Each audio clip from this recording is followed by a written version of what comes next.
ناظرین گرامی السلام علیکم ورحمۃ اللہ وبرکاتہ۔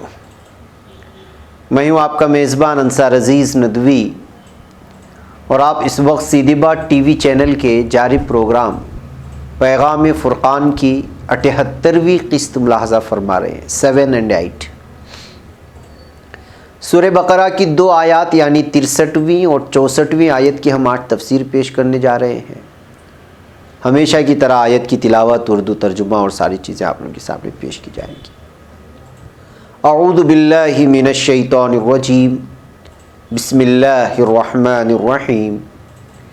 وَإِذْ أَخَذْنَا مِيثَاقَكُمْ وَرَفَعْنَا فَوْقَكُمُ الطُّورَ خُذُوا مَا آتَيْنَاكُمْ بِقُوَّةٍ وَاذْكُرُوا مَا فِيهِ لَعَلَّكُمْ تَتَّقُونَ ثم تولیتم من بعد ذلك فلولا فضل اللہ علیکم ورحمتہ لکنتم من الخاسرین۔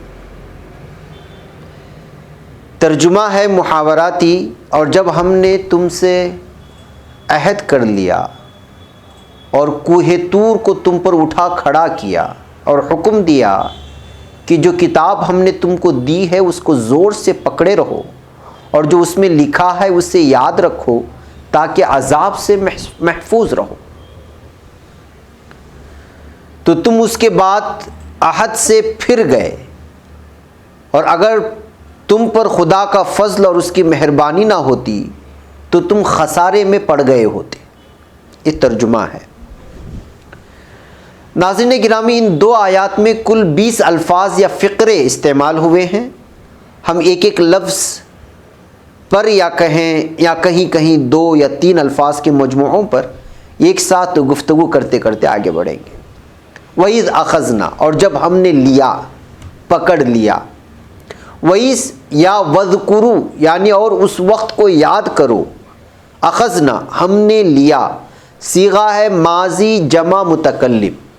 اللہ تعالیٰ واحد ہے، اور جیسا کہ ہم اس سے پہلے بھی آپ کو بتا چکے ہیں کہ اللہ تعالیٰ کے لیے جمع کا صیغہ عزت و عظمت کے لیے آتا ہے۔ دیگر الفاظ اخذ یاخذ اخذا یعنی پکڑنا، ٹھہرانا، لینا یا طے کرنا، یہ چاروں معنی لے سکتے ہیں آپ۔ میثاقکم تم سے اقرار، میثاق الگ ہے، کم الگ ہے۔ میثاق یعنی پختہ عہد و پیمان، کم یعنی تم یا تم سے۔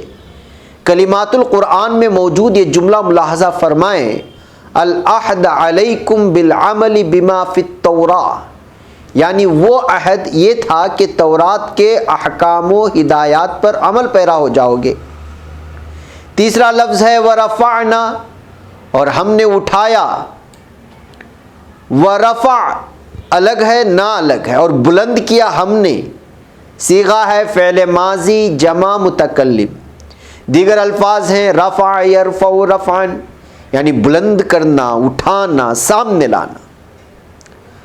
چوتھا لفظ ہے فوقکم تمہارے اوپر، فوق الگ ہے، کم الگ ہے، یعنی اوپر تمہارے۔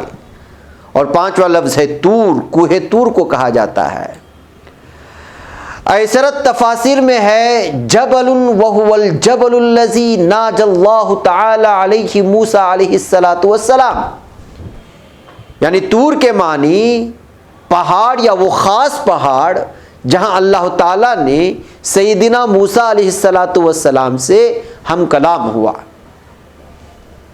چھٹا لفظ ہے خذو پکڑو۔ ساتواں لفظ ہے ما آتیناکم جو ہم نے تمہیں دیا ہے۔ بقوہ آٹھواں لفظ مضبوطی سے پکڑو، یعنی تھام لو، عمل پیرا ہو جاؤ۔ ما جو کتاب، ماں کی مراد یعنی ماں کا جو ضمیر جا رہا ہے کتاب کی جانب، تورات کی جانب۔ کہ آتیناکم، آتینا الگ ہے، کم الگ ہے، یعنی ہم نے عطا کی تمہیں بقوت یعنی مضبوطی کے ساتھ، یعنی پوری طرح عمل پیرا ہو جاؤ جو کچھ عطا کیا گیا ہے اس کتاب میں، اس تورات میں۔ نواں لفظ ہے وذکروا، اور یاد رکھو یہ پہلے آ چکا ہے، آپ لوگوں کو معلوم ہے ذکر یذکر ذکرن ما فیہ جو اس میں، 10واں لفظ یعنی ذکر یذکر ذکرن ذکر اللہ یعنی اللہ تعالیٰ کی تسبیح و تمجید بیان کرنا، توحید بیان کرنا، ذکر الشیء یعنی دل میں یاد کرنا، ذکر الامر یعنی اچھی طرح سمجھنا اور فہم حاصل کرنا۔ مصباح اللغات میں جا کر کے آپ معنی دیکھ سکتے ہیں۔ وَاذْكُرُوا مَا فِيهِ اور اچھی طرح فہم و ادراک حاصل کرو ان باتوں کا جو کچھ تورات کتاب میں درج ہے۔ یہی بات قرآن حکیم کے بارے میں کہی گئی 29ویں سورہ زمر کی آیت نمبر 27 میں ارشاد فرمایا گیا وَلَقَدْ ضَرَبْنَا لِلنَّاسِ فِي هَذَا الْقُرْآنِ مِنْ كُلِّ مَثَلٍ لَعَلَّهُمْ يَتَذَكَّرُونَ، یعنی اور یقیناً ہم نے اس قرآن میں لوگوں کے لیے ہر طرح کی مثالیں بیان کر دی ہیں تاکہ وہ نصیحت حاصل کریں۔ محض کتاب اللہ کی تلاوت بغیر سوچے سمجھے کرنے پر امام غزالی رحمۃ اللہ علیہ نے ایک مثال بیان کی ہے کہ ایک آقا نے اپنے چند غلاموں کو اپنے ایک باغ کی اصلاح اور دیکھ بھال کے لیے مقرر کیا اور اس کے لیے انہیں ایک تحریری کتابچہ بھی دیا کہ اس کے مطابق اس کی اصلاح کریں۔ باغ کے پھلوں سے استفادے کے ساتھ اپنے کام کو اچھی طرح سر انجام دینے پر انہیں اجر و انعام کا بھی وعدہ کیا، یعنی اچھا کام کرو گے تو آپ کو انعام دیا جائے گا۔ لیکن آقا کی طرف سے اس دیے ہوئے تحریری کتابچے سے ان کا تعلق صرف یہ تھا کہ وہ اس کی صرف تعظیم کرتے اور محض اس کے الفاظ کا بتکرار مطالعہ کرتے اور لکھی ہوئی ہدایات کی پرواہ نہ کرتے۔ اس طرح انہوں نے اپنی غفلت سے اس باغ کو تباہ کر دیا، بس اس غفلت اور کوتاہی کی وجہ سے سزا کے مستحق ٹھہرے اور وہ کتابچہ ان کے خلاف حجت بنا۔ یہی حال کتاب الہی سے غفلت کرنے والوں کا ہے۔ کتاب الہی کا صحیح علم اور اس کے مطابق ہی باعث نجات ہے۔ اور یاد رکھیے کہ جو افراد یا قومیں احکام الہی کے مطابق اپنے اعمال نہیں بناتی، ذلت و رسوائی ان کا مقدر ٹھہرتا ہے۔ 11واں لفظ ہے لعلکم، تاکہ تم۔ 12واں لفظ ہے تتقون، پرہیزگار ہو جاؤ۔ لعل الگ ہے، کم الگ ہے، تاکہ تم تتقون، تم متقی اور پرہیزگار بن جاؤ۔ یہ اسی صورت میں ممکن ہے کہ احکام الہی پر عمل پیرا ہو جائے۔ 13واں لفظ ہے ثم تولیتم، پھر تم پھر گئے، منہ پھیر لیا۔ 14واں لفظ ہے من بعد ذالک، اس کے بعد، پھر تم پھر گئے اس واقعے کے بعد۔ تولیتم اس کا صیغہ ہے جمع مذکر حاضر، تم سب پھر گئے، منہ پھیر لیا۔ ثم تولیتم من بعد ذالک، ثم تولیتم من بعد ذالک یعنی پھر تم پھر گئے اس کے بعد جب تم کو عطا کیا گیا تھا۔ 15واں لفظ ہے فلولا، پس اگر نہ۔ 16واں لفظ ہے فضل اللہ، اللہ کا فضل۔ 17واں لفظ ہے علیکم، تم پر۔ 18واں لفظ ہے ورحمتہ، اور اس کی رحمت، پس اس کا فضل اور اس کی رحمت تمہارے شامل حال نہ ہوتی۔ لو کلمہ شرط ہے، لا کلمہ نفی ہے۔ فضل اللہ، اللہ کا فضل، ورحمتہ اور اس کی رحمت۔ فلولا فضل اللہ علیکم ورحمتہ، پھر اگر نہ ہوتا اللہ کا فضل تم پر اور رحمت، لکنتم من، تو تم تھے، من کے معنی سے، لکنتم، لام الگ ہے، کنتم الگ ہے۔ لام منصوب ہے، زبر والا ہو تو تاکید پیدا کرتا ہے۔ کنتم، ضرور تم سب ہوئے، صیغہ جمع مذکر حاضر کا ہے۔ دیگر الفاظ کانا یکون یعنی ہونا، اسی سے بنا ہے کن۔ 20واں لفظ آ رہا ہے الخاسرین، نقصان اٹھانے والے، اور یہ جمع کا صیغہ ہے، اس کا واحد آتا ہے خاسر، اس میں فاعل ہے۔ خسارہ اٹھانے والے اس کے مفہوم میں آتے ہیں، نقصان اٹھانے والے۔ بہرکیف ناظرین، آئیے دیکھتے ہیں کہ علماء کرام کے تفسیری نوٹس کیا ہیں اس آیت کی ضمن میں۔ مولانا عبدالحی فاروقی رحمۃ اللہ علیہ وَرَفَعْنَا فَوْقَكُمُ الطُّورِ کے ضمن میں لکھتے ہیں کہ بنی اسرائیل حضرت موسیٰ علیہ السلام سے بار بار اصرار کرتے تھے کہ ہمارے لیے احکام کی ایک مستند کتاب لا دیجئے تاکہ اس پر عمل کر سکیں۔ یہ لوگ وعدے کرتے تھے کہ دین کی پوری پیروی کریں گے، لیکن جب انہیں تورات دی گئی تو اس کی مخالفت پر آمادہ ہو گئے اور کہنے لگے کہ تورات کے حکم تو بڑے بھاری اور مشکل ہیں، اس پر عمل نہیں ہو سکتا۔ اللہ تعالیٰ نے انہیں اس نافرمانی اور بغاوت سے روکنے کے لیے کوہ طور کو حکم دیا، جو ان سب کے سروں پر بلند ہو گیا۔ وہ ڈر کے مارے کانپنے لگے، اس وقت حکم ہوا کہ اس آسمانی کتاب کے احکام اور مضامین کو زندگی بسر کرنے کا قانون بناؤ اور ان پر پابندی سے عمل کرو۔ درس قرآن جو مولانا عبدالحی فاروقی رحمۃ اللہ علیہ کی تفسیر ہے، وہاں جا کر کے دیکھیں آپ۔ پہاڑ کا سروں پر معلق ہونے کا ذکر 7ویں سورہ اعراف کی 171ویں بھی آیا ہے، جیسے وَإِذْ نَتَقْنَا الْجَبَلَ فَوْقَهُمْ كَأَنَّهُمْ ذُلَّةٌ وَظَنُّوا أَنَّهُ وَاقِعٌ بِهِمْ خُذُوا مَا آتَيْنَاكُمْ بِقُوَّةٍ وَاذْكُرُوا مَا فِيهِ لَعَلَّكُمْ تَتَّقُونَ۔ یعنی اور جب ہم نے ان پر پہاڑ کو اس طرح لا کھڑا کیا تھا کہ گویا کہ وہ سائبان ہے اور انہیں یقین ہو چلا تھا کہ وہ ان پر گزرنے والا ہے، اور حکم دیا کہ جو کتاب ہم نے تمہیں دی ہے اسے مضبوطی سے پکڑو اور جو اس میں لکھا ہے اسے یاد رکھو تاکہ تم متقی بن سکو۔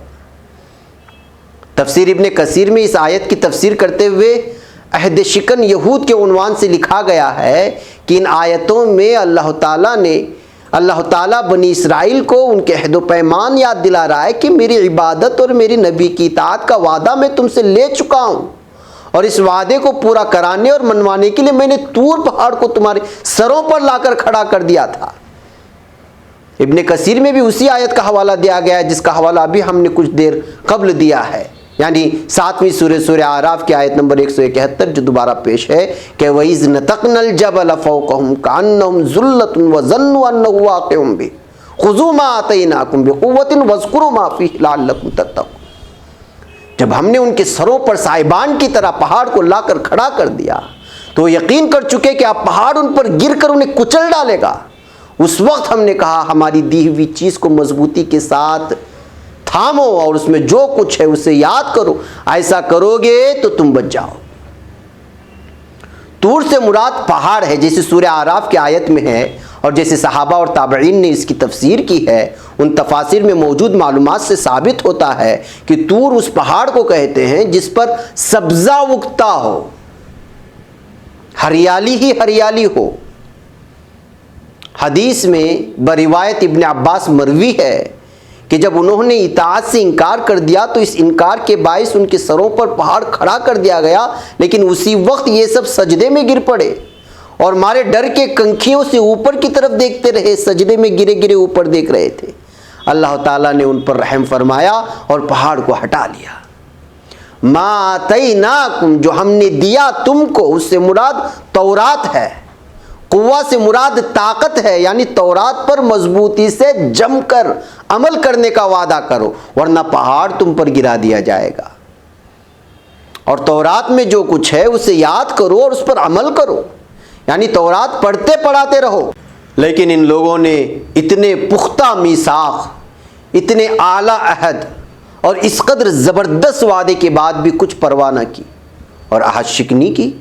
اب اگر اللہ تعالیٰ کی کرم فرمائی اور رحمت نہ ہوتی، اگر وہ توبہ قبول نہ فرماتا اور نبیوں کے سلسلے کو جاری نہ رکھتا تو یقیناً تمہیں زبردست نقصان پہنچتا اس وعدے کو توڑنے کی بنا پر۔ دنیا اور آخرت میں تم برباد ہو جاتے۔ یہ پوری آیت کا تفسیر ہے ناظرین، جو ہم نے آپ لوگوں کے سامنے اس وقت الگ الگ انداز میں رکھی ہے۔ اب آخر میں ہم آیات مبارکہ میں موجود حکمت و بصیرت کی تذکرہ کرتے ہوئے آپ سے اجازت لینے کی کوشش کریں گے۔ نمبر 1 یہ ہے کہ عالم ارواح میں بحیثیت مجموعی نسل انسانی کے ہر فرد نے اللہ تعالیٰ سے وفاداری کا عہد کیا تھا جس کا نبھانا ہر انسان کی ذمہ داری ہے۔ حضرت آدم علیہ السلام سے لے کر کے قیامت تک جتنی بھی انسانیت آئے گی، اب اس میں یہ مطلب نہیں ہے کہ مسلمان ہے، ہندو ہے، عیسائی ہے، یہودی ہے، اس سے کوئی مطلب نہیں۔ جو جہاں جس جگہ بھی پیدا ہوا ہے وہ اللہ تعالیٰ سے وعدہ کر چکا ہے، اسی کو عالم ارواح کہا جاتا ہے۔ کلمہ طیبہ کے اقرار کے بعد ہر مسلمان روز اول کے عہد کی تجدید کرتا ہے۔ اب اس کا اولین فرض بنتا ہے کہ شریعت اسلامیہ کو نہ صرف اپنی زندگی میں بلکہ رب کی زمین میں رب ہی کا قانون جاری و ساری کرنے کی ہر ممکن سعی و جستجو کرے۔ نمبر 3 مختلف ادوار اور اوقات میں ہمیں ہلایا ہے، جھنجھوڑا گیا ہے، زلزلے، قحط سالیاں، بے روزگاری اور ظالم حکومتیں عوام کے لیے قہر کا پہاڑ بن کر ہم پر چھا گئی، جیسا کہ طور بنی اسرائیل پر کھڑا کر دیا گیا تھا۔ ہمارے ملک میں فرقہ پرستوں کی نفرت کا ایک عظیم پہاڑ ہمارے سروں پر کھڑا ہے، اور یہ محض رب کریم کے رحمت اور فضل ہی ہے جس سے ہم ابھی تک بچے ہوئے ہیں۔ نمبر 4، بقول سید قطب شہید رحمۃ اللہ علیہ، یہ معاہدہ کرنے والے کو معلوم ہونا چاہیے کہ وہ راحت و آرام، سہولت و تناسانی کی زندگی کو ہمیشہ کے لیے خیر آباد کہہ رہا ہے، جیسا کہ رسول اکرم صلی اللہ علیہ وسلم نے اس وقت اپنے اہلیہ محترمہ کو مخاطب ہو کر کے فرمایا تھا جب ان پر دعوت حق کی ذمہ داری ڈالی گئی، سونے کا زمانہ گزر گیا خدیجہ رضی اللہ تعالی عنہ، اور جیسا کہ ان کے رب نے ان سے 73ویں سورہ مزمل کی 5ویں آیت میں فرمایا تھا، اِنَّا سَنُلْقِي عَلَيْكَ قَوْلًا ثَقِيلًا، یعنی ہم ان قریب تم پر ایک بھاری بات ڈالیں گے، اتاریں گے۔